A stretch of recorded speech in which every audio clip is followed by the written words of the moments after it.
Hello guys, today we're gonna see how to cancel a subscription in Amazon Prime Video.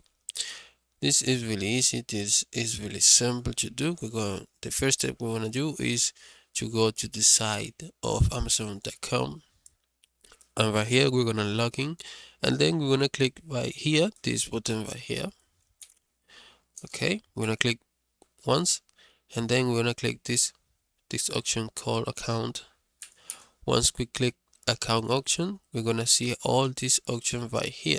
We're gonna find this option right here called Prime, and then right here in this section, we're gonna see this button right here. We're gonna click uh, we're gonna click here, and then we're gonna click this button right here to end our membership. Okay, it's really easy to do. I hope this video was helpful. Please comment and subscribe.